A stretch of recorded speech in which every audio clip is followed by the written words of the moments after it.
Hello, everyone. I'm Jim Garrison, and I want to welcome you to this session of Humanity Rising as we begin a 5-day program on self-health empowerment.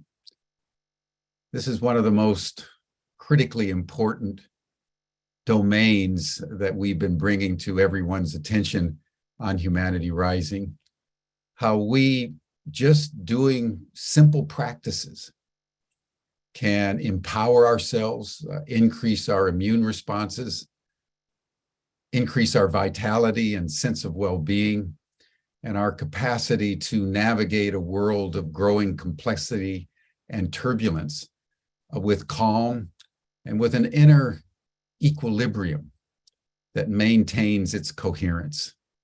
This is something we've been stressing since the beginning, actually, of Humanity Rising in the spring of 2020, as we all began to traverse the great pandemic that has now begun to reside, but with the very simple understanding that the more the external world is turbulent, whether it's climate change or war or political or economic instability, the more chaos surrounds us on the outside, the more deeply we have to go on the inside to create a compensatory equilibrium and sense of inner fortitude to maintain our capacity to stay healthy physically and emotionally and psychologically and mentally.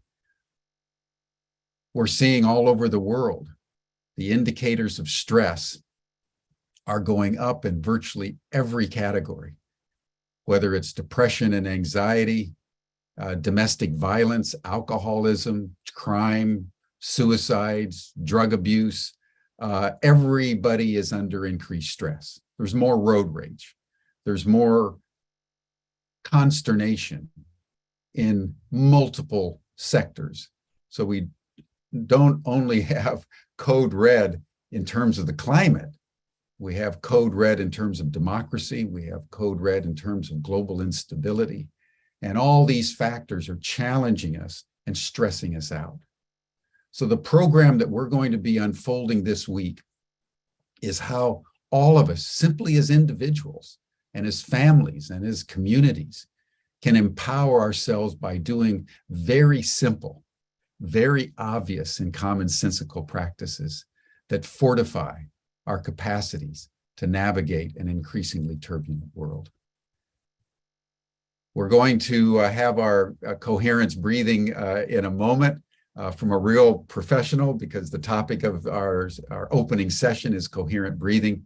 But I want to first welcome my good friend and colleague, Deanna Rice, who for over 25 years has been a polarity practitioner, hypnotherapist, energy worker, who has sought to combine the most ancient wisdoms about self-healing with modern science.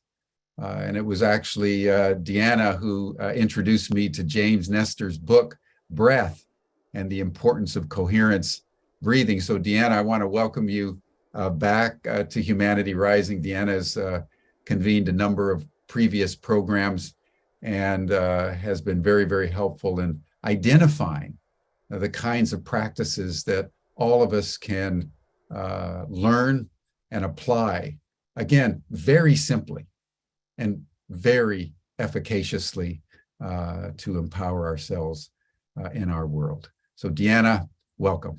Thank you, Jim. Thank you so much. It's an honor to be here. I love this community. Community is going to change the world, and we need more and more input. So today I'm so honored to have my two heroes. I've called them in public many times, Doctors Richard Brown and Patricia Gerbarg, a married couple. Hello. We have the master in the house, everyone. The master of coherent breathing, and he's going to lead us in a beautiful song that they've been working with the Ukrainians on the ground that have been highly affected by, and other practices. The way that we do that practice of breath, body, mind workshops is we start with a little movement, and then we go into the breath and meditation. So welcome, Dick and Pat. I'm so honored to have you with us, and the audience. You are in for a treat. Sit back, relax, enjoy the ride. Thank you so much, Deanna. It's great to see you all again, and it's great to be with everybody. So I'm going to lead you through a sequence of practices. We're going to be doing some movement with music, then movement and breathing with sound. We'll do several kinds of breathing before we come to the coherent breathing. That's the core breathing. Stephen Elliott coined the term coherent breathing. Dr. Bernardi in Italy would call it resonant breathing because it sets up a coherence and resonance to replace the chaos our normal rhythms are, our usual rhythms are, perhaps. So just pretend you're 5 or 6 years old and you just follow what we're going to be doing. And then we'll have you share what you experience from it. So it'll be longer than you've done the coherent breathing before. And then Dr. Gerbarg will go more deeply into the science so you understand a bit of why the things you experience are happening. And this is a practice. Your system changes slowly over a period of many months. So everyone feels something usually quite quickly, but the change keeps going and going and going and improving. Okay, so if possible, stand up. If you cannot stand and you need to sit or lie down, that's okay. You can still do virtually all of the things we're doing in a modified way. And if you can't do any of it, you imagine you're doing it. And the whole energy of the group is a healing process in itself, separate from the techniques. So we have been working a lot with Ukraine these past months. And this is one of our Ukrainian t-shirts, in fact. So we're going to put on a song, in fact, that we use. It's in both Ukrainian and English.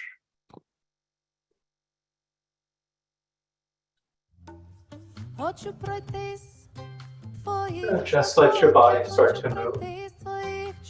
And let's start by tapping aside. Feel the vibrations inside your body. Other side. Feel the vibration. Feel your voice moving through your body. Long points. Base of the neck. Shoulder. Down the upper side of the arm. All the energy channels come together. Up the inner arm. The other shoulder. And down the other side.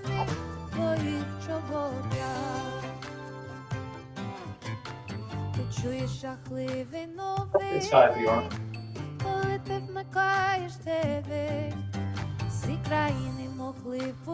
Belly.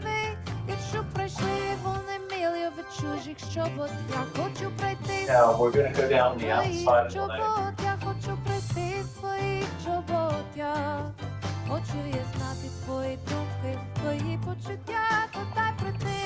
Outside ankle. Outside feet. Top of the feet and toes. Inside feet and ankles. Lower legs. Front to the upper leg. Back. And sacrum.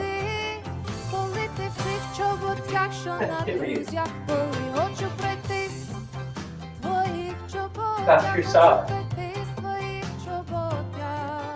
Other side. And upper chest. Base of the neck. Now what a lot of children do at this point is either clap or you can spin.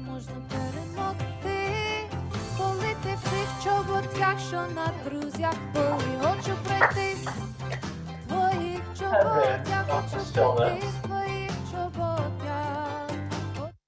Closing your eyes as much as you're comfortable.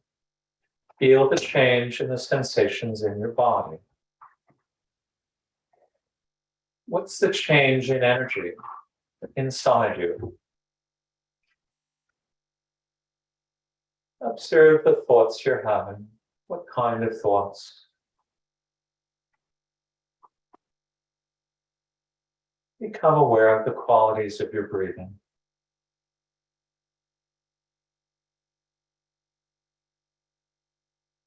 And opening our eyes. Each thing we're going to do is working on different parts of our autonomic nervous system and the brain. So we'll next do a ha breath. So imagine you're 5 years old, playing outside on the playground, and no adult, including your mother, can tell you to be quiet. Now, if the room you're in is one where making a loud noise may bring the police, you can do a gentler kind of breath, a vigorous inhale, forceful exhale like this. But if possible, as you breathe in, let your arms come back, elbows back, and then like shaking water off your fingers and hands. And notice I do not straighten my elbow. It's soft and bent, okay? So let's do it together. Breath in. Breath in.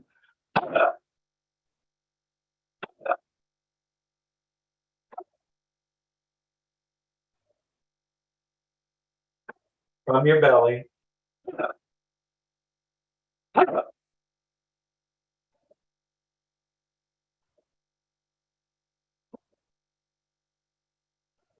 Do more. And then relax. Closing your eyes. Where has the energy changed most inside your body?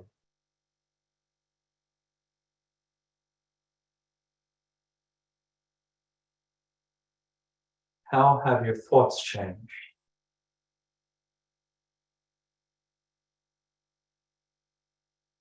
What rhythm does your breath want to be in?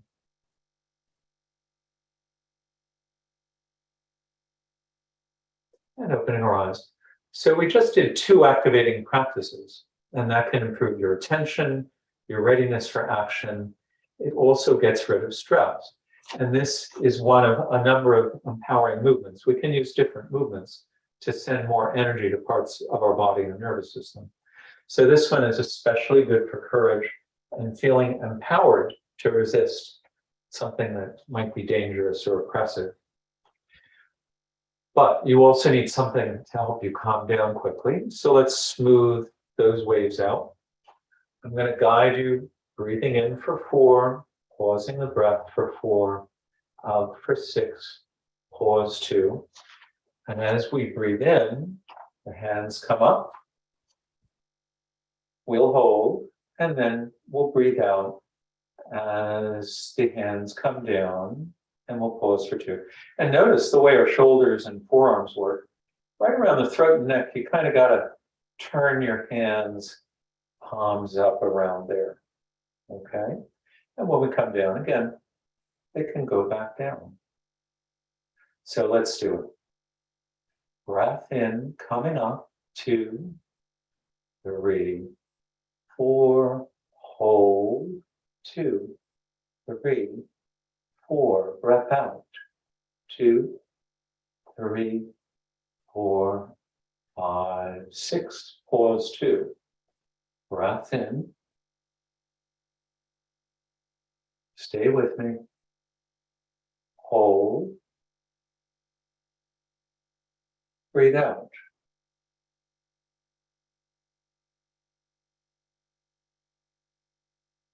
Pause 2, breath in, 2, 3, 4, hold, 2, 3, 4, breathe out, 2, 3, 4, 5, 6, pause 2, breath in, 2, 3, 4, hold, 2, 3, 4. Breathe out.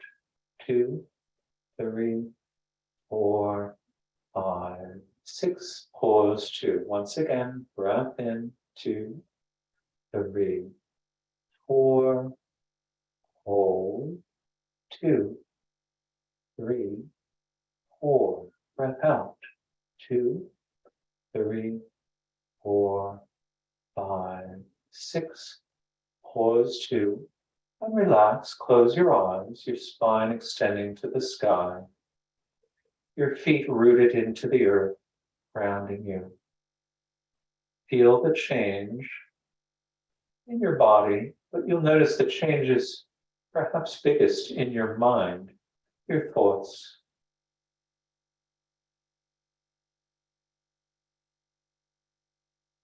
And can you feel the rhythm your breath wants to be in?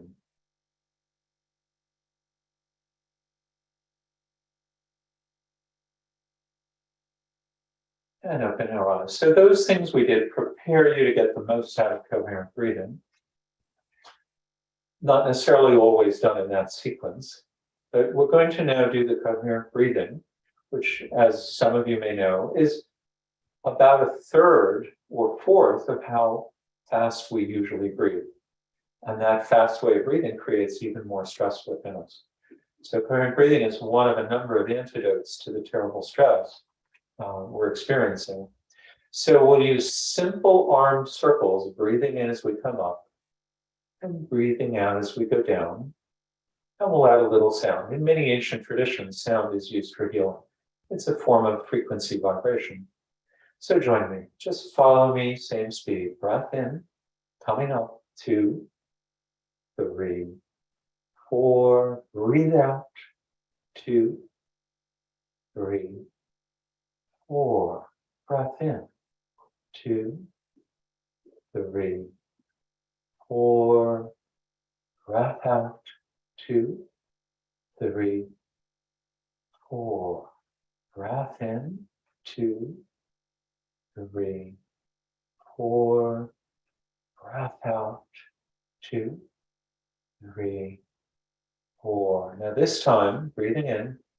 As we breathe out, do a loud hum.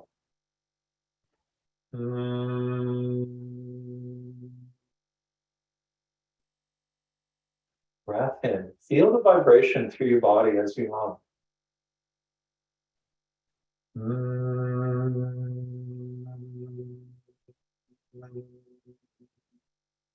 Breath in.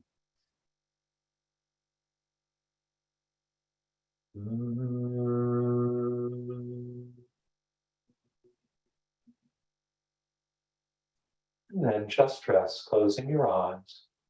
Let your arms just relax at your sides. Soften any areas of tension in your body. Observe the sensations in the body.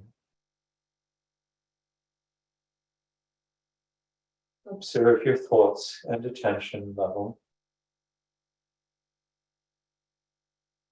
And the rhythm and other qualities of your breathing. And then let's open our eyes. I'll invite you to sit or lie down. It's really nice to do coherent breathing lying down. And you can put your lower legs up on a chair or a sofa to get even some more benefits out of it. You could be sitting if you really need to sit in the place you're in. So to pace your breathing, while I can give you other instructions to get the most out of the breathing practice, I'm going to pace our breathing using 2 bells. They were developed by Stephen Elliott at coherence.com to help pace coherent breathing. You're going to breathe in on the high tone, continuous, effortless, if possible, in and out through the nose, unless your nose is totally stuffed. If you need to breathe in and out through your nose, that's fine, but it's even more calming, breathing in and out through the nose. So you breathe in on the high tone, and I'll help cue you, and you'll breathe out on the low tone. And then I'm going to give you some other directions.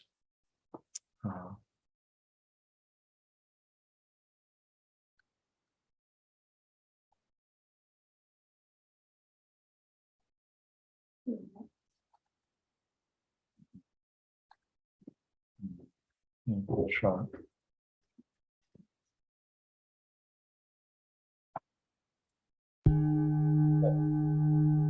That's a low tone. This is the high tone.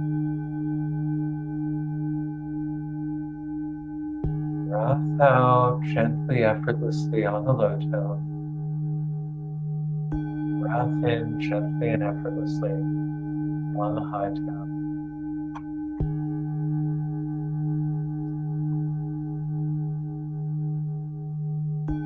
Breath in.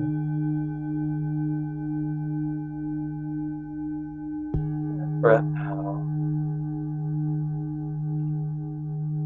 When you breathe in, you do not have to fill all of your lungs. When you breathe out, you do not have to push all the air out. It's relaxed, effortless breathing. If you fill up too fast at the beginning, you can pause your breath for a beat or two. And same thing, breathing out. If you finish breathing out too fast, just pause your breath.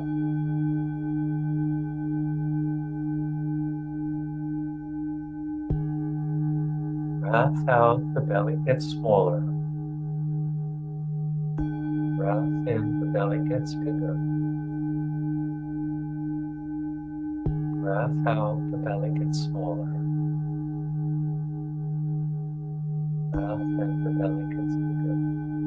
If your belly is going the opposite way, join me. Breath out, gets smaller. Breath in, belly gets bigger. Notice your body muscles can relax more with each breath out. Breath in. Breath out. Just let go, softening, relaxing muscles throughout the body.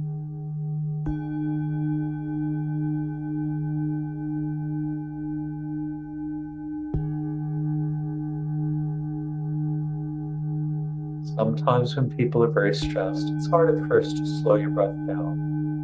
It takes practice. We're addicted to stress and desires to deal with the stress.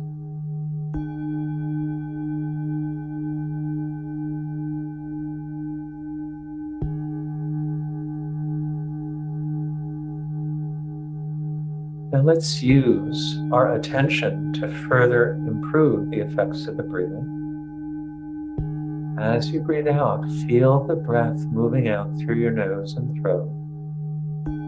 As you breathe in, feel the breath moving through your nose and throat, coming in. Breath out. Breath in. Place all your attention on that sensation of the breath moving.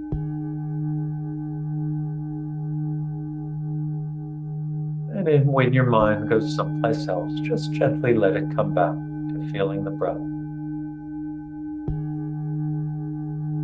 Relax more and more on the breath out.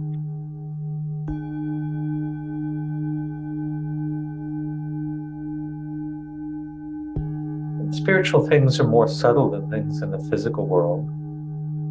Just let go and allow it to happen. The harder you try, the harder this gets. Just let go. Relax. You knew how to do this as a happy baby.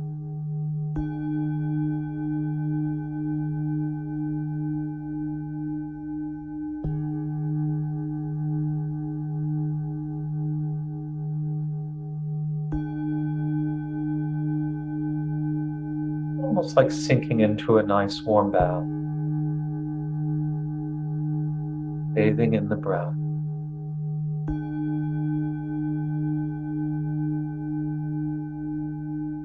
And let's go further. A more advanced modification that appears in a number of countries widely separated around the world is to imagine you're moving the breath in the body in different circuits.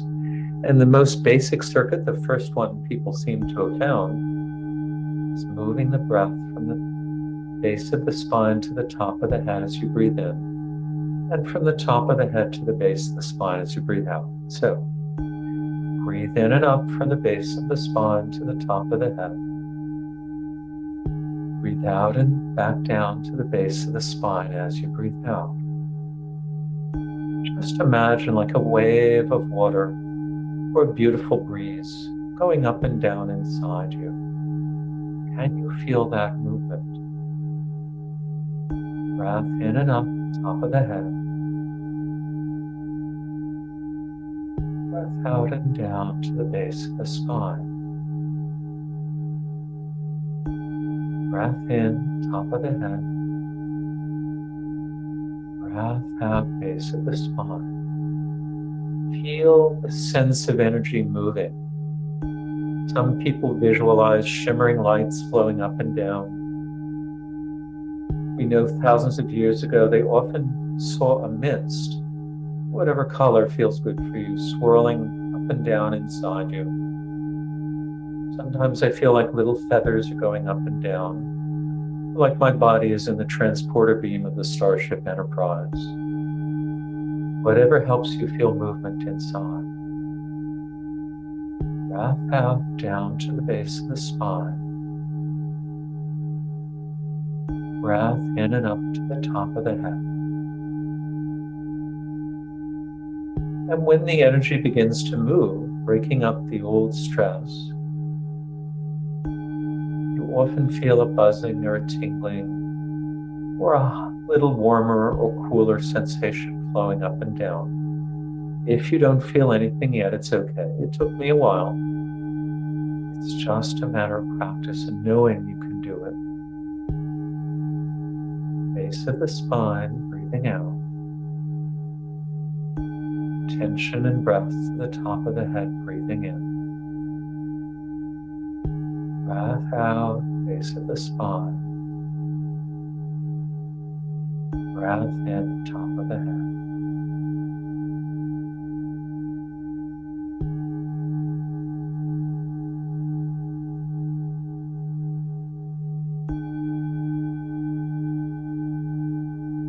Whatever distractions come into your awareness, let them go by like clouds in the sky. Just move the breath up and down.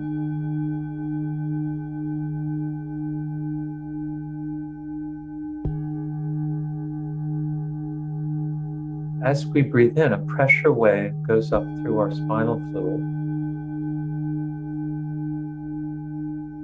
And as we breathe out, it goes down through your spine. You're aligning with a natural rhythm, pulsatile rhythm.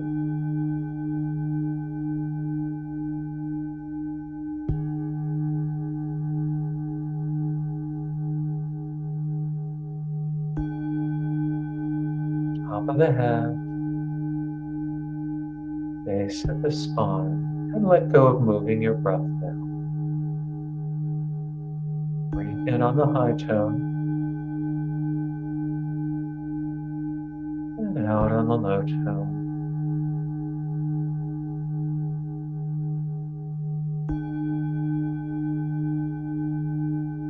Can you imagine you are being breathed? Like if you've ever played an instrument to the level where you feel the instrument is playing you, or the sport is playing you, you're not playing it anymore. Skiing, cycling, whatever, dancing.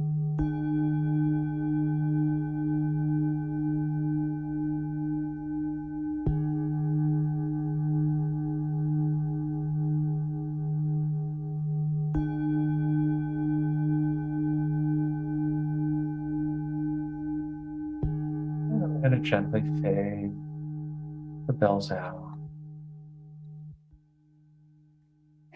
Now, feel the stillness in your body and mind.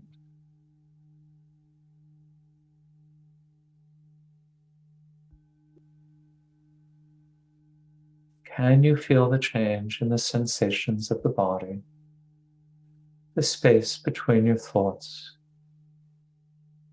and the quality of your breathing? Now imagine that every cell of your body is an ear, feeling this music move through every cell of your body.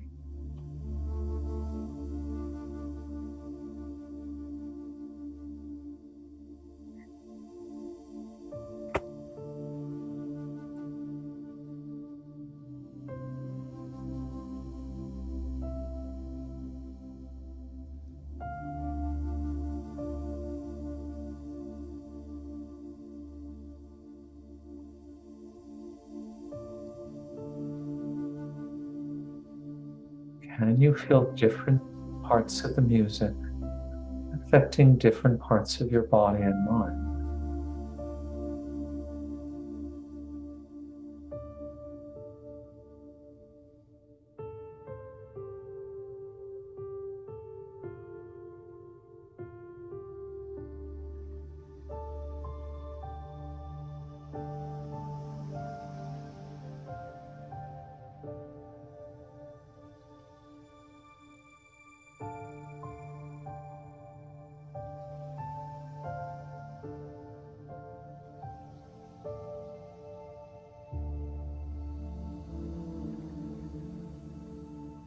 Can you soften the muscles throughout your body even more?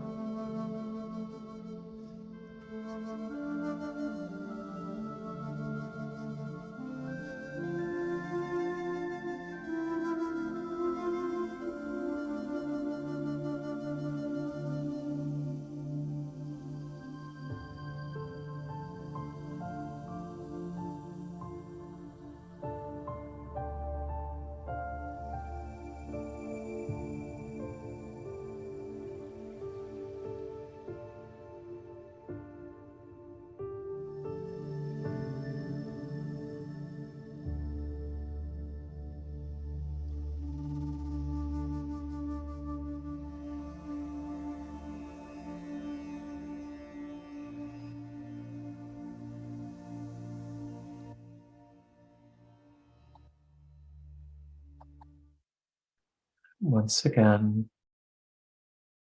feel what's happening in your body. You may be feeling pulses in places you usually do not. Feel the change in your thoughts, in your awareness, and in your breath, however it wants to be.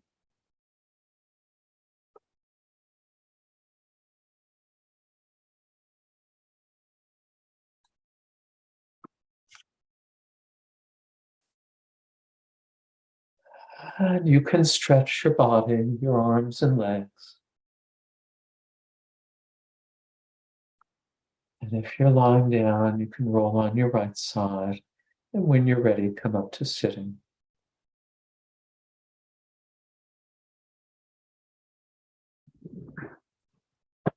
Now, Dr. Gerbar is going to introduce you to the science so you can get an idea of what's going on inside. And then maybe on the other side of this, you can share what you've experienced, which you may want to write down or not, to ask about or share what you felt.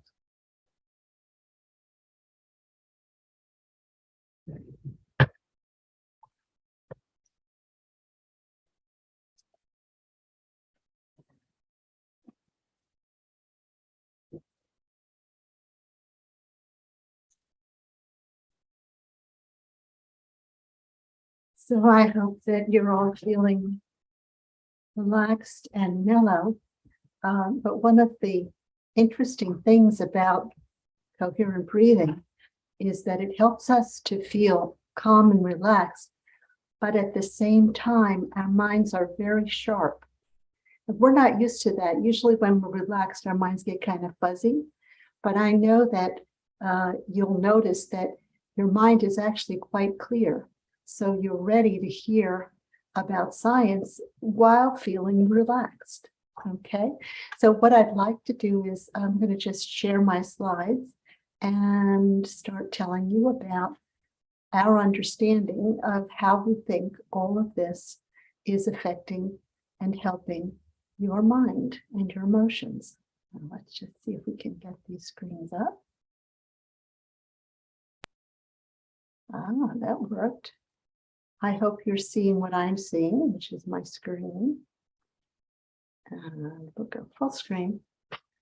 So we've been using our practices for over 20 years now, for not only for stress and trauma and anxiety, depression and PTSD, but especially for mass disasters where large numbers of people are being affected and where we are likely to see this effect going on and even intergenerational transmission.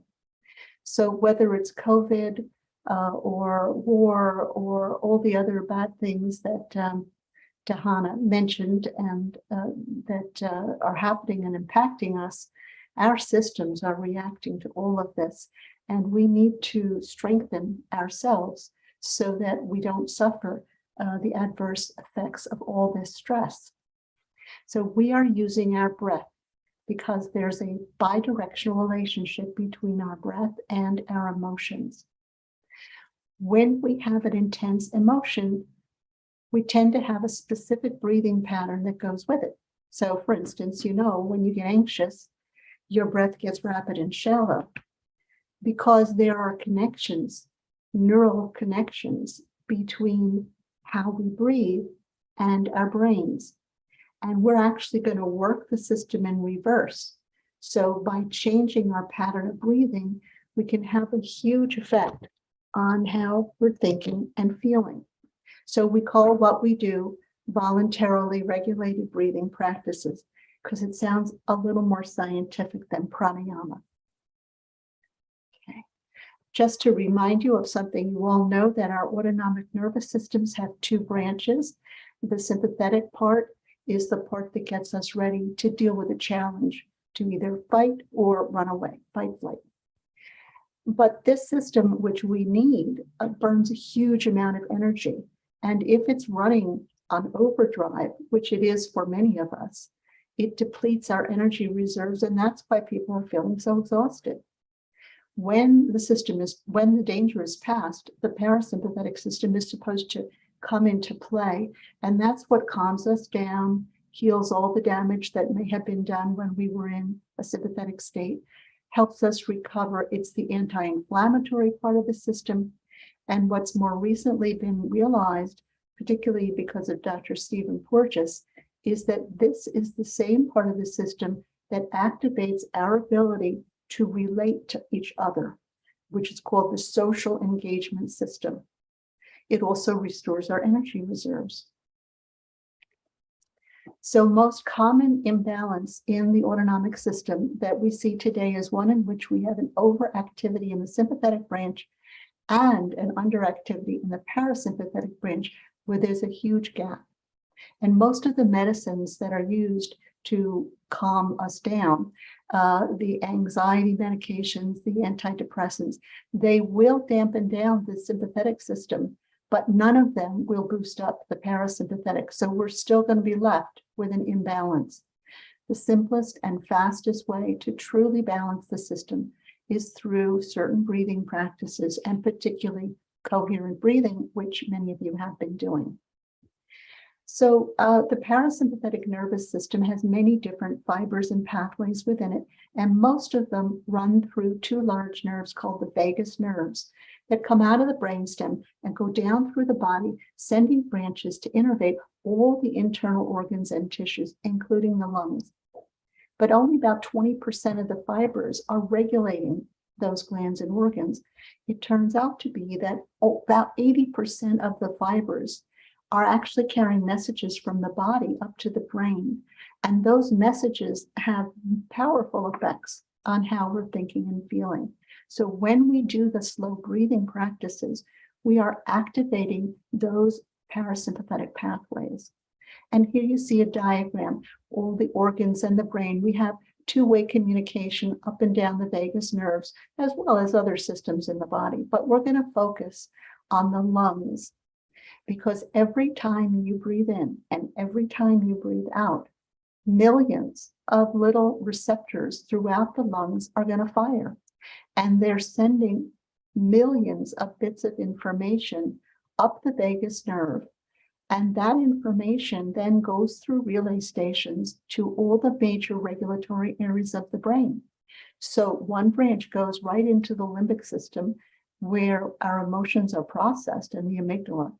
Another branch goes to the hypothalamus, which ultimately regulates cortisol release. Another branch goes to a central structure called the thalamus. And here there are little clusters of neurons that oscillate and set the electrical rhythms of the brain and communicate with vast areas of the cortex. And other branches go right up to the higher centers, like the prefrontal cortex, where we process and think and decide and plan and carry out our activities.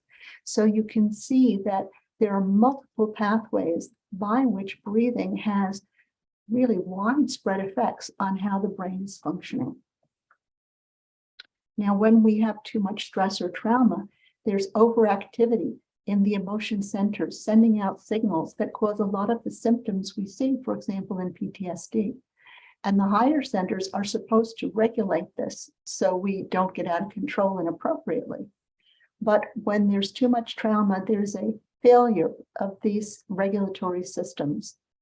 And when we do the coherent breathing, it decreases the overactivity in the emotion centers, and it increases the activity in the higher centers, and it improves our ability to self-regulate our emotional reactions.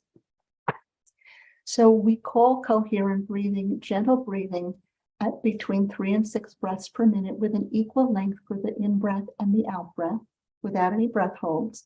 And it's done very, very gently, preferably in and out through the nose. And we're not exerting any force or pressure. Actually, learning to breathe without any effort or pressure takes time and practice.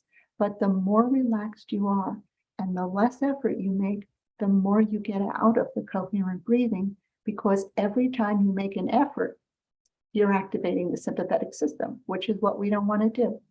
So we often have to work with people so they can breathe in the most relaxed and least effortful way.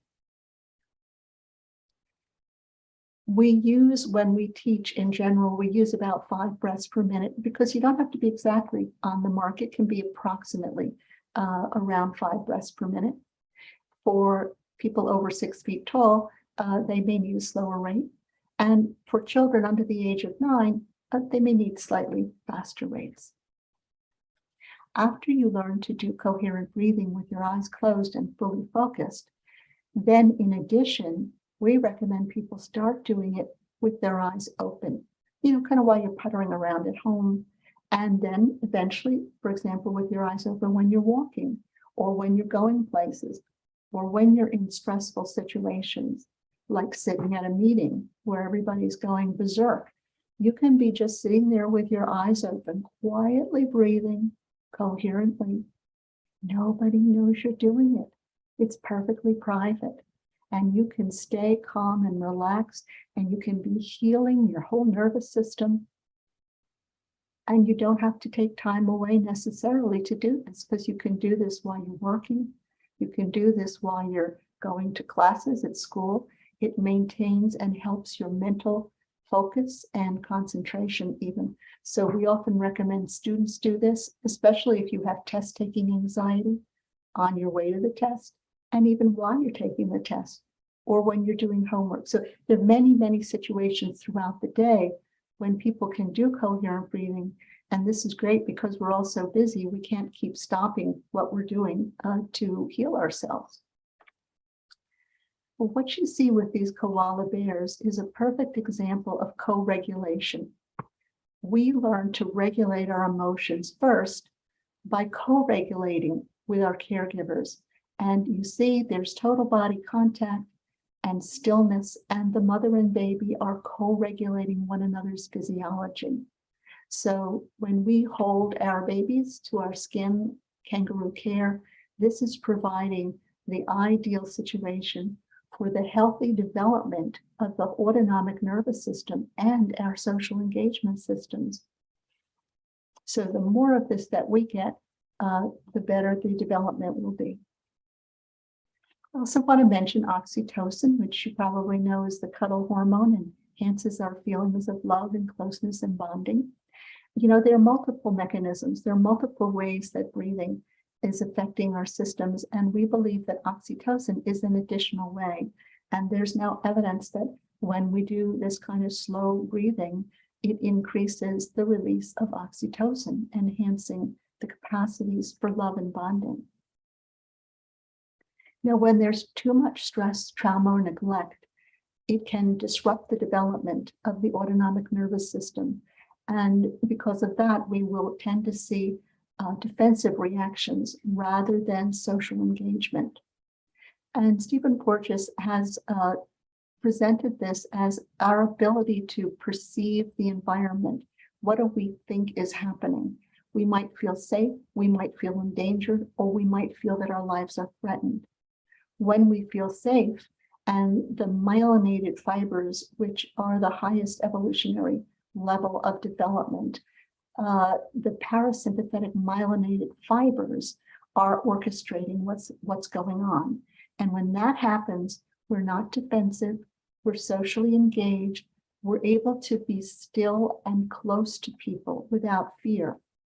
We're flexible and adaptive, our emotions are well regulated, we can bond, love, be intimate, soothe, heal, and cooperate, as well as have more empathy, okay? When we're in danger, the sympathetic nervous system comes into play, whether it's real or imagined danger. So we could even just be worrying about something. And when that happens, we tend to become more defensive, less engaged socially, but we're ready for action. We're activated to either go after something or run away from something. But our emotions may be dysregulated with anger, fear, or anxiety. We're hypervigilant and we tend to overreact to things. Now, if you're going into combat as a soldier, you need to be in this state in order to survive. But when you come home, you have to be able to switch back into the green zone in order to be able to have relationships with the people that you care about. So this can be a problem because people can get stuck here. And that's what's happened because we have so many repeated threats, whether it's on the television or things that are happening in our lives, so much is going on. We get stress, and we tend to get stuck here. And we tend to be in a somewhat stressed state. So this is why we're recommending this kind of coherent breathing, because it strengthens this part of the system. And it gives us a way when we're stuck in feeling worried and anxious, it gives us a way out to get back into the safety zone. Now, interoception is the perception of feelings from inside the body, sensations from inside the organs. And this diagram just shows you where some of these pathways go. One pathway goes up to what's called the interoceptive or insular cortex. And that's important because a lot of these signals from the body are going to this area. And then it interacts with the higher centers where we evaluate and make decisions and make plans and so on. So that's one big area of influence. When we voluntarily control our breathing, we're actually creating a portal through which we can directly communicate with the whole interoceptive system of the body. And when we change our pattern of breathing, we're changing the interoceptive messages from the respiratory system going directly up to the brain. And this can bring about rapid changes in the mind and emotions because, and this is my great special effect, the brain listens to the lungs. Why does the brain listen to the lungs? Well, the brain is getting billions of messages from all over the body. But the messages from the lungs are the most important. They have top priority because if something is clogging your airway and you can't breathe, your brain has to focus on that and clear your airway within 3 minutes. So breathing is so vital. We think that might be one of the reasons why it has such powerful effects on the brain. So if we can figure out the code, in other words, what breath pattern is going to have certain effects on the brain, then we can create a way of communicating using our body's internal system, which is quite powerful, to calm the brain down or give it whatever other messages it needs. Recent studies are showing that our breathing pattern actually entrains or sets the electrical activity of critical areas in the brain. This is called entrainment or locking.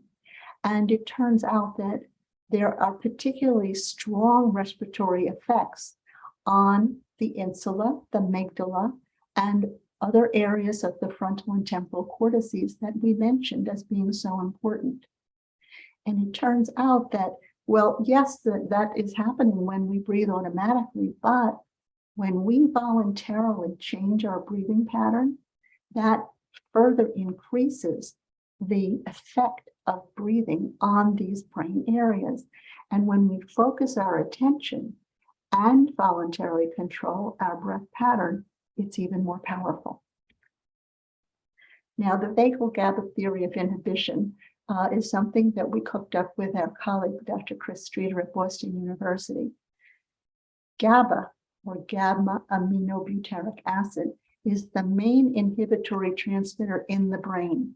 And it's very important because we need to be able to inhibit the overactivity in the emotion centers when we're too upset. And in order to do that, we need GABA, the inhibitory neurotransmitter. So we thought that when we do this breathing practices, particularly coherent breathing, maybe we are actually increasing GABA in the brain. And there are pathways from the higher centers to the amygdala that are GABA pathways. So we've been doing studies of people with major depression, and they had a 12-week program, half of the time with yoga, half of the time with coherent breathing. And over the 12 weeks, the more they practiced their breathing and yoga, the lower their depression scores went. So they were getting better and better. But what we were also looking at, and here you see the little red square, that's right where the thalamus is, that round structure that I spoke of earlier. And we were measuring the amount of GABA in the thalamus. People with depression have relatively low GABA levels, as you see here. After their 12-week program, the GABA went up, and when they did the practice again, it immediately went up. So this was the first time showing that a mind-body practice could actually increase the level of a neurotransmitter in a critical area of the brain. You know, we've been focusing on mass disasters, and COVID is a mass disaster, as well as the situation in Ukraine and other places in the world. Because when you have thousands or millions of traumatized people who need mental health care, what are you going to do? No country has enough individual healthcare providers to do one-on-one treatment. So a more realistic approach is to use group treatments where you can reach large numbers of people with small numbers of providers and have community extenders. We discovered this and we developed this when working with people who were affected by the World Trade Center attacks in New York. So for many, many years, we've given programs to help people recover both physically and emotionally from those traumas. And so hundreds of people would come who had not responded to years of standard therapy. And they would come to our 2-day workshop and start telling us how much better they became. So this is just a little study we did of 17 people. They were first responders and people who had actually escaped from the towers and been terribly traumatized. And they all had post-traumatic stress disorder and depression and all kinds of problems for about 4 or 5 years, and they had still not gotten better. They took our 2-day breath, body, mind program, and this is telling how significant, highly significant changes occurred in those 2 days in their anxiety and depression scores. It's the second larger study with the same effects. Dr. Brown has also used these to treat Vietnam War veterans. This was a randomized controlled study in Australia. And what's fascinating, among many things, is that this is 30 years after the war. For 30 years, these soldiers were considered 100% disabled due to post-traumatic stress disorder and failure to respond to medication trials and therapy and all kinds of other things. And they had all become physically unwell. They were smokers and drinkers with cardiovascular disease. They were really in great need. He did a 6-day breathing program with them. And these are the results. This is the group that received the treatment, and these are their PTSD scores. After 6 weeks, their scores had come down substantially. So we gave them the program, and then they did a once-a-week practice. And then over the next 6 months, where they had a once-a-month group practice and some home practice as well, their scores came way down. And this was the control group. They had no change. And then at 6 weeks, they got the same program, and they ended up in the same place. This is a huge improvement in these scores. One of the veterans said, if we'd gotten this when we came back from Vietnam, we wouldn't have lost 30 years of our lives. We've also helped healthcare providers under stress, and this was a program for healthcare providers after the Deepwater Horizon oil spill. About 153 of them, we were given 3 days to train them to work with others, to work with their clients in a situation where everyone was extremely stressed. Their perceived stress scores were quite elevated. These are normal scores. And they had 3 days to work with us. 6 weeks later, their perceived stress was actually better than normal. And they had significant improvements in feelings of engagement, revitalization, tranquility, and exhaustion. We've been doing quite a few studies and working with many different groups around the world.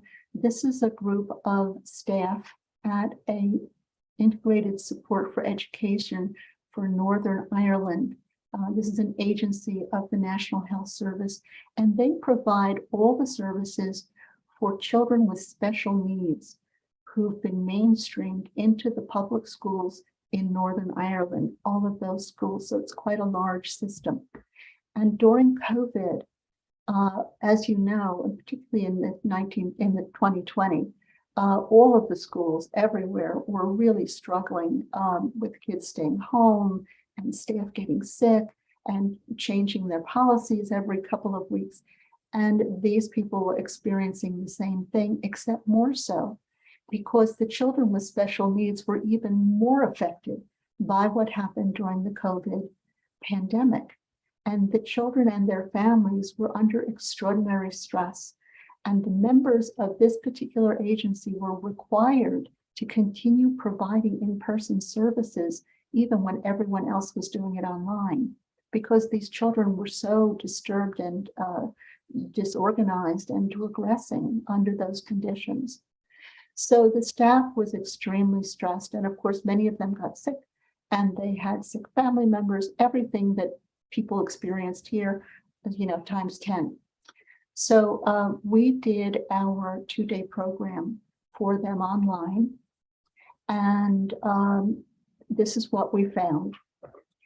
When they started out, their sense of stress overload was quite high. This is a normal level of work overload. After our 2-day program, it came down. And after they practiced the breathing, and this is important, for another 6 weeks, it came down to better than normal. They had the same workload as they had here, but they weren't feeling nearly as stressed out by it. Their sense of tranquility went quite a bit up, and their sense of exhaustion went way down. Now, again, they have the same stress and workload here as they have here, but it's not affecting them in the same way.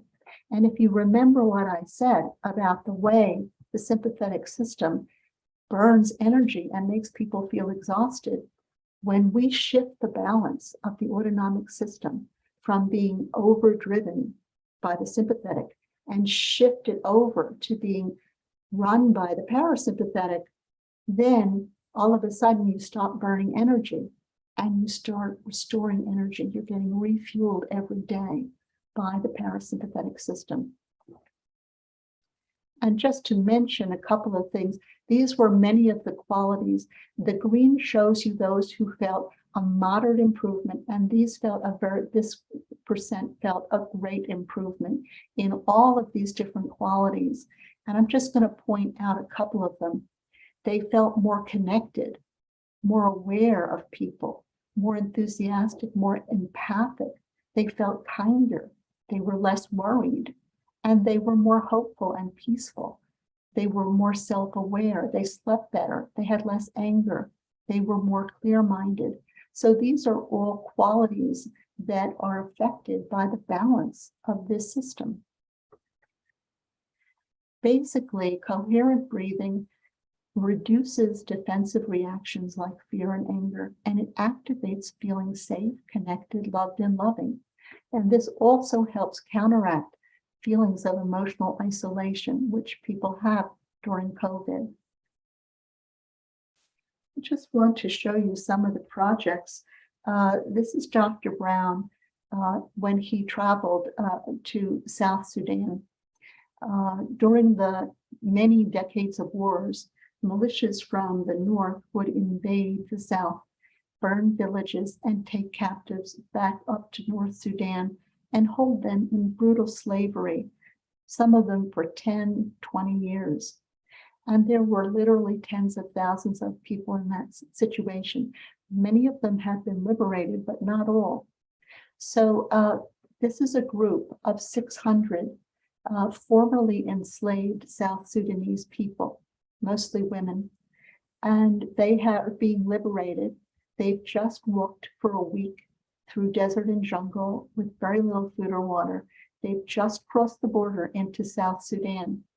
And they are given, there's a little clinic there where Dr. Brown was helping out. They get a little examination, they get a little bit of food and supplies, and then they sit down in 110-degree weather, totally exhausted. And Dr. Brown is brought over and introduced to them, and that he's going to teach them some breathing practices. So here you see him starting to teach this group of people. I can't show you the videos of what happened during the 20 minutes. Maybe another time we'll be able to do that, but I'm just going to show you some of the changes that occurred in the people who did this with him. Here you can see they were enlivened and energized and smiling and aware and feeling more connected.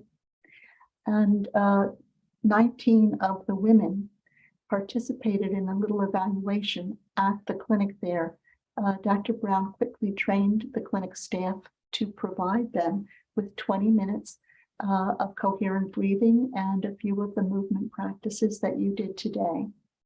And they came to the clinic every day, 5 days a week for 18 weeks, and did 20 minutes of coherent breathing. And this is the result.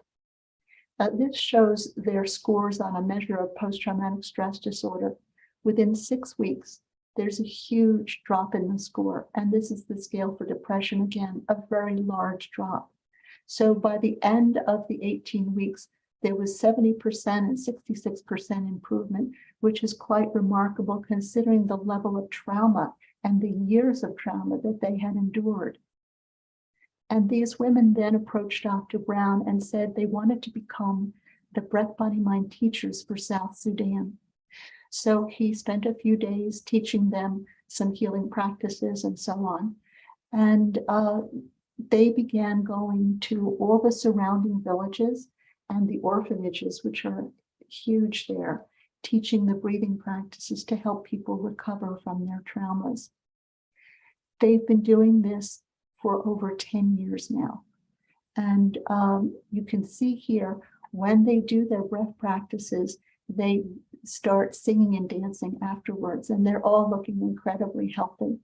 Dr. Brown had seen them more than once, and they're very happy, they're very fulfilled, and they demonstrated that it's possible in a short time, a matter of days, to train local people so that they can continue helping all of those around them.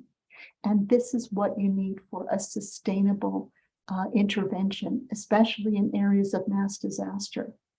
Because when the NGOs leave and all the volunteers go home, the trauma goes on and on for years and generations. And this was the case in Rwanda. where there was a horrific genocide, as you know, in the 1990s. And the country is still suffering from the effects of that. The children who survived are now adults and they're very impaired and affected. And so they're trying innovative ways to help people recover from that genocide. There's a small center called the Ubuntu Center for Peace, where Dr. Jean Bosco Nayonzima, who trained with us, has initiated an innovative model for recovery. His little center is responsible for 3,500 genocide survivors. And in his program, Breath, Body, Mind is the center of the program. And he integrates it with collective narrative practices and local rituals. So here you see one of the Breath, Body, Mind teachers with this group. And here they're engaged in a local ritual. And here they're sharing small groups. So he has these small healing groups of 18 or 20 people that meet with lay community healing assistants. And then they transition into a long-term support groups.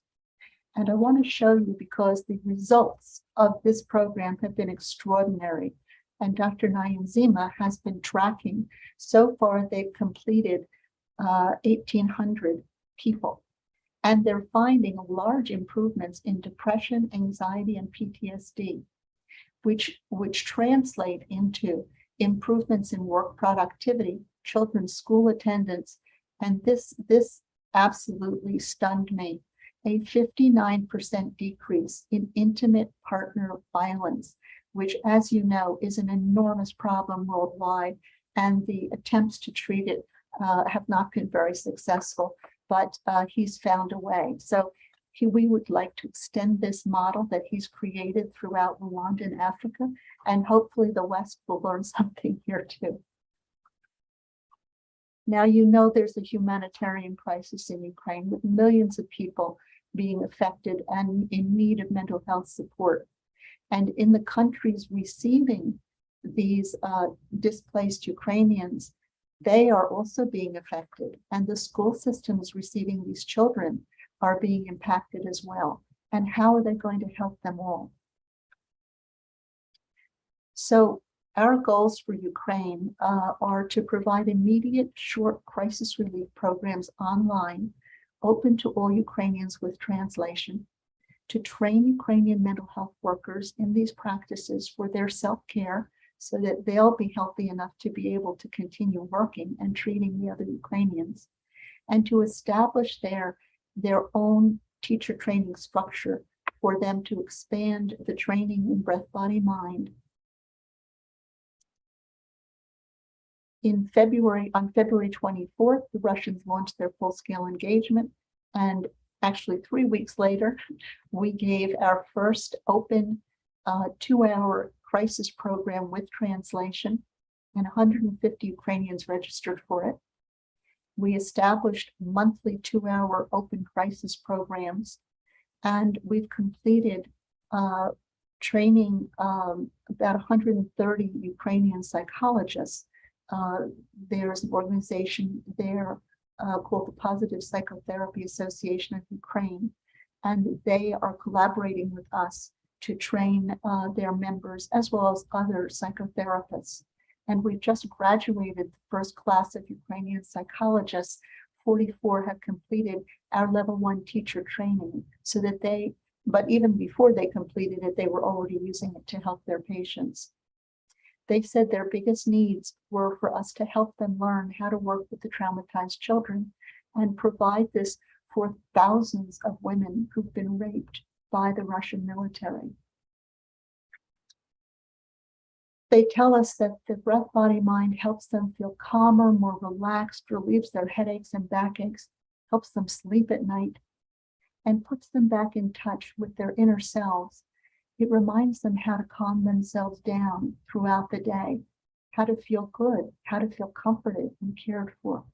So I'm going to just share with you what has been said by a couple of the psychologists who did our program.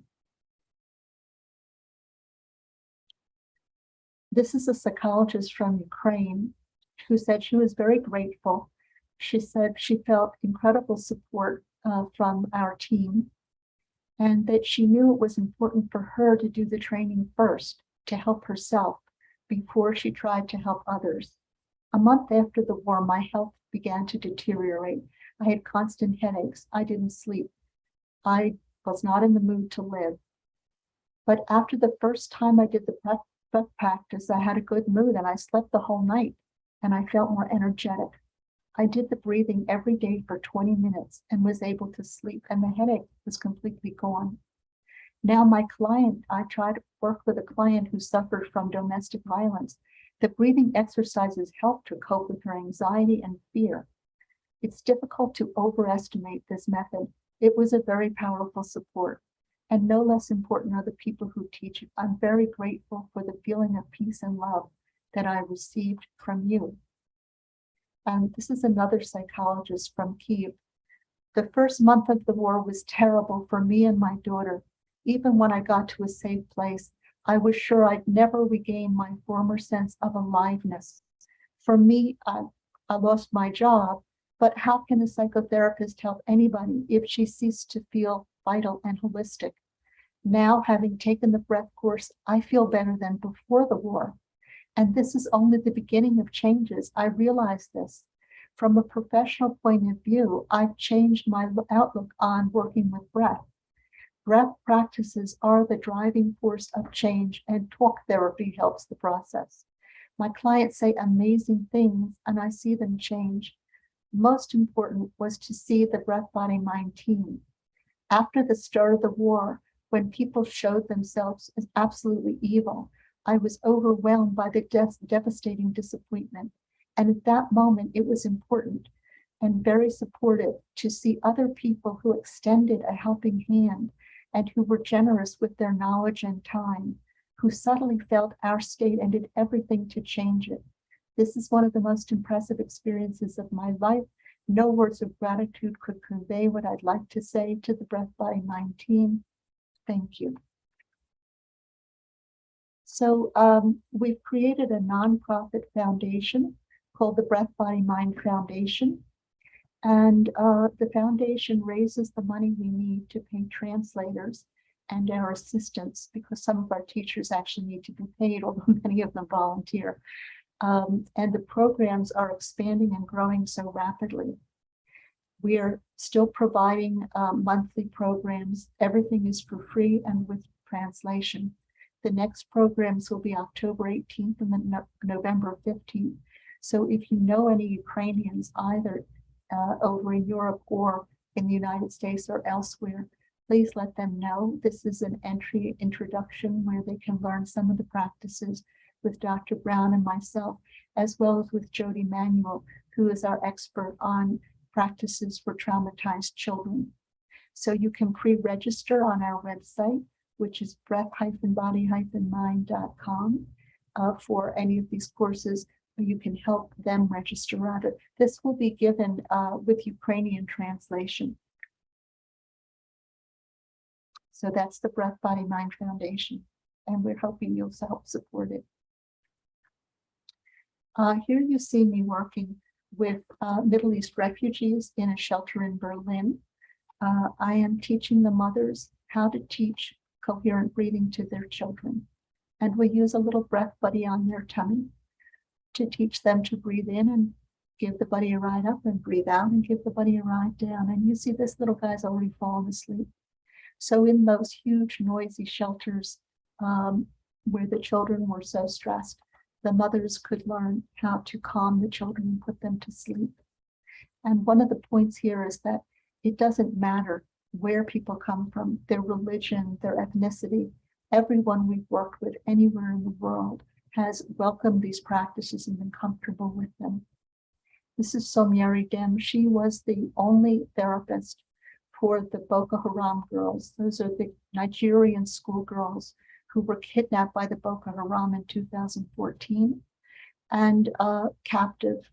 They were tormented and tortured, extremely traumatized. Many of them had physical injuries. Many of them were recovered, and over 100 of them have been kept in a university setting in a special program.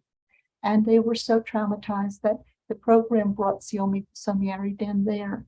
She lived with them for some years and was their therapist, and she kept trying to find treatments to help them. She heard about our work, came and trained with us, and immediately went back there and began using it. And here you see her teaching them coherent breathing. This is a shot from a TV interview with Leslie Stahl on 60 Minutes. They did not report that she was doing coherent breathing because they didn't know what she was doing, but that's what's happening here. And she did testing and so on and told us that within 3 or 4 weeks, most of the girls were showing improvements in their PTSD when they were doing these practices. So one of my points is that it doesn't seem to matter how severe the trauma is. It doesn't matter how many years have passed. We can still work with the nervous system because the nervous system knows how to reset itself to normal given the right conditions and the right cues.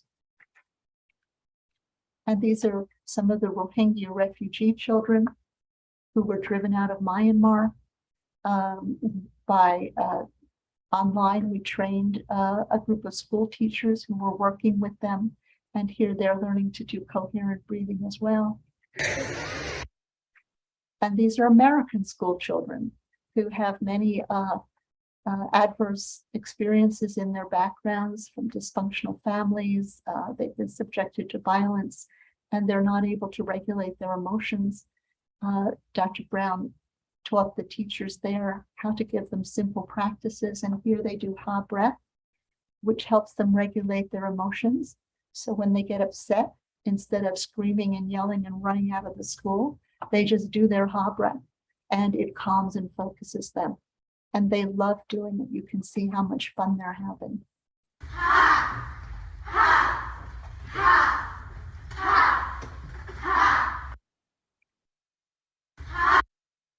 I don't have time to show you. This is a video of some high school kids who like doing the breathing. And I'm just going to show you a couple of minutes. This is from Northern Ireland. And these children suffer from the transgenerational transmission of trauma in Ireland.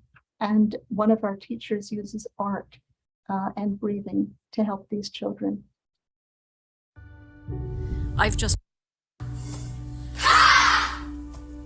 like you're just a bit frustrated or stressed, or if you just take a deep breath, you calm yourself down and then just get back into how you were before whatever happened. Well, when I did the breathing practices, it makes me feel calm and like sleepy. But sometimes on different practices, it can make you feel energetic and excited. Some artwork after breathing practices, and I noticed that I was a lot more calm. Also, when I do my breathing practices, I feel like happier and calmer. Before that, I could feel a bit like stressed or something. Because sometimes if you're feeling all scrunched up, then when you do breathing, then you can get relaxed and everything. Coherent breathing for me. So I think that we'll stop at this point. Beautiful. Thank you. What a presentation, Dr. Gerbarg. We so appreciate it. The work has expanded so much. I am really honored to have you both here. And there was a question during the chat when you explained the, as the brain listens to the lungs, it also does it drop down into the heart. And I know heart rate variability, if you can just mention a little bit about the heart as the practice unfolds physiologically. Right. So when we do the coherent breathing, messages go from the respiratory system to the brain, to the emotion centers, and to the higher regulatory centers. And our emotional state feels better, and that connects back down to the heart. And there's also like a reflex arc between the respiration and the heart. So what happens is the heart slows down and calms down, and in a sense opens the heart to the experience of the positive emotions. So we feel our heart expands and in a way almost softens. And so these heart-brain connections are also includes the lungs. We should say the heart-brain-lung connections. Right. And the whole system works together harmoniously. Lovely. Beautiful. I'm going to invite Jim back in and Dr. Brown, if he's around, to come back. Hello, back. Just to ask any questions, any reflections, Jim, about their presentation today? Well, first of all, just deep gratitude to both of you for not only demonstrating the simplicity and ease that we can implement this in our lives, but also the science so that we can understand the imperative for doing it on a daily basis. And so I just want to acknowledge your work and thank you for it. And as you know, we're doing the coherent breathing every day on Humanity Rising because we understand that this has become, and I would say, an urgent necessity for all of us to figure out some way, some daily practice that can increase our equilibrium and our fortitude and our vitality. And I think that was the question I wanted to, or the point that I'd love for you to underscore and amplify, this notion that it not only calms everything down and makes us more benign and compassionate, but it increases the vitality of our brain and our intelligence. Speak more about that, because that's an extraordinary phenomenon, to both get more calm, but simultaneously become more acute. And that is the unique state we call the sweet spot. I don't know if you've read our book, The Healing Power of the Breath. We talk about this. It is a truly unique psychophysiological state. And it's ideal for functioning every day, but especially when you're under stress or in a disaster, you need to have a sharp mind and you need to be calm. So it really is bringing us to that special spot that we need to be. Beautiful. You know, and oh, go ahead, Deanna. I just wanted to really underscore the skill of this, developing it as a skill for everyday life. And as you implement it into your nervous system and it becomes a habit, it will automatically help you through every stressful situation that you are confronted on. I remember a story about Dr. Brown, somebody almost did hit you on an icy road while you were waiting, and you automatically started doing this rhythm of breathing. It's so helpful to develop it as a skill. Yeah, it's a practice. And what happens is your body has its own wisdom. So when stress comes, the breathing just takes over. You don't have to tell it to when you practice for a bit. And so, your body doesn't know what to do. We're not taught as children how to release negative emotions and intense feelings. And this kind of breathing will help every system in the body. In 2 different laboratories, every system they measure gets much better after doing the breathing, during and after, and it lasts for hours. I see someone's also asking about, what about the unmyelinated part? Right. So human beings are unusual. We're the primates that have more myelinated fibers in our autonomic system. 3% are myelinated. And that enables us with those fibers to have better social bonding and connection. But below your diaphragm, there are no unmyelinated fibers. So when you're myelinated fibers below the diaphragm. no unmyelinated.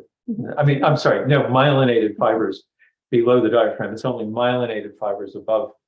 The only Right. myelinated fibers are above the diaphragm. So one of the things that happens is it wasn't understood for years. Why is it children who've been traumatized early have digestive problems? Okay, that's because the unmyelinated fibers below the diaphragm are not working properly to regulate digestion.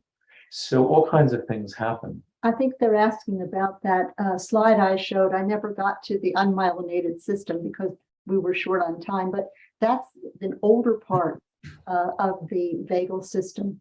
It's called reptilian because it was in reptiles even, and it's still within us. And it does have certain functions. But when we're in a situation where we feel that our life is in danger and we're unable to fight back or run away, sometimes our whole system defaults down to the unmyelinated vagal system. And when that's running the show, that's where you'll see the freeze reaction. Also, you can get dissociation, numbing, and disconnection. So we want to stay out of that zone if we possibly can. It's derived from death feigning in animals. So that is part of the system. We don't want to go there. Now, when you see very traumatized children, sometimes they're aggressive or overactive, but sometimes they're kind of very still and withdrawn and quiet. And in that condition, they're tending to be in a state of dissociation. It doesn't mean they're doing okay.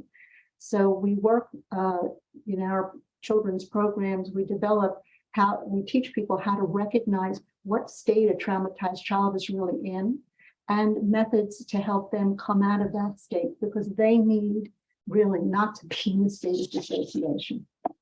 Is the ha breath then what you use in order to pull them out? Well, we will use different activating depending on their situation. So, for example, with the Rohingya refugee children, ha breath was really helpful for them. It really brought them out. And also, there's a suppression of the impulse to push away your aggressor. You can't. So when you go ha, you get to enact that, and it's no longer locked. And also, you're not allowed to make noise. So they get choked up right here. So being able to shout releases all the tension there as well.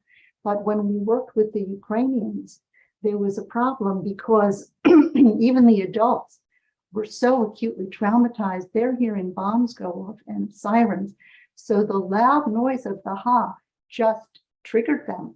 So in that situation, for those children, we use a different practice, which is called hug and squeeze, because we need to bring them back to their bodies, bring them back, center them in their bodies by having them literally hug and squeeze different parts of the body. So this is part of what we teach in our training programs, so that, one size doesn't fit all. So, and we talk a lot also about precautions, because when you're working with vulnerable people who have trauma or medical issues, you need to modify these practices so that they can benefit from them.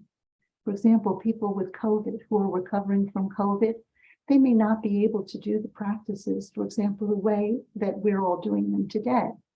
They may have to do them much more gently or for short periods of time so as not to exhaust them, or in different physical positions. So this is all part of the training to make sure that we provide what each person needs. A couple of other chats, someone asked, I think I'm paraphrasing it, why not have teenagers produce videos for TikTok? We're working with the team doing that. So the Michigan Youth Empowerment Group. Oh, nice. Is now creating their TikTok videos. And someone else asking about Pakistan. Yeah, this would be really good for Pakistan. Several years before COVID, a Pakistani doctor came and trained with us. And in fact, we have a video of him talking about how it helped him survive COVID in Pakistan. But, right now, the world is so fractured. It becomes harder to do things. It's also hard for a lot of, let's say, bureaucrats to understand how something this simple can be so helpful. But it's a totally new model for mental health, is training people to regulate their systems and be empowered to change how their body and brain and spirit are. Beautiful. I have I think a final question given the time, but I'm interested in your perspective on the 5.5 seconds inhalation and exhalation of the coherent breathing. And why is that sort of the round 5 seconds in and 5 seconds out? Why is that so optimizing to the body? I'd say it's a sweet spot where the two branches of the autonomic system balance, come together, and work optimally together. And understand, thousands of years ago, especially in China, they understood the in-breath, they thought of it as more masculine and kind of stimulating, energizing, and the out-breath as a feminine breath that was more nurturing and foundational. And you know what I sometimes explain to people is sometimes they're fighting and sometimes they're doing their things separately, but what we're trying to is bringing them together to work together. And in that dance, then your whole brain and nervous system works optimally. It's not that one is better than the other, they're meant to join together. You see, Right. every time you breathe in, you slightly activate the sympathetic system. And every time you breathe out, you slightly activate the parasympathetic system. So by breathing in and out the same length, you're equally activating them. Beautiful. Thank you. Powerful. Thank you so much. This has been a marvelous session and a great start to our 5-day program. And in particular, for me personally, I found the coherent breathing utterly profound and transformational since I started doing it, like as a daily practice Yeah. over the last 6 months or so. And as you know, was so enthused that we're now doing it on Humanity Rising, because it's such a powerful tool for everyone. And you're absolutely right. It is so simple. The bureaucrats don't understand it, but ordinary people do. Well, if you get it on You feel it TikTok, right away. Yeah, it's instant. It's like instant karma. Thank you so much for having us. And I hope the entire world tunes in so that we can all do coherent breathing together. And then we will be able to love one another right now. Yes. yeah, it's beautiful. Beautiful. Thank you, Beautiful. Pat. Deanna, Yeah. why don't you tee us up for tomorrow? Tell us what's in store for your second day. So tomorrow we're going to do evolutionary somatics, going into the body with a wonderful couple in upstate New York near Pat and Dick, where they live. So I'm looking forward to what they have to do with their fascia and the interoceptional maps. So thank you so much, Drs. Someone is Brown. asking if there are coherent breathing sessions available to everyone. And again, if you go to our website, breath-body-mind.com, we have a courses page on the tab, and you can see all the programs that are coming up. And you're welcome. Great.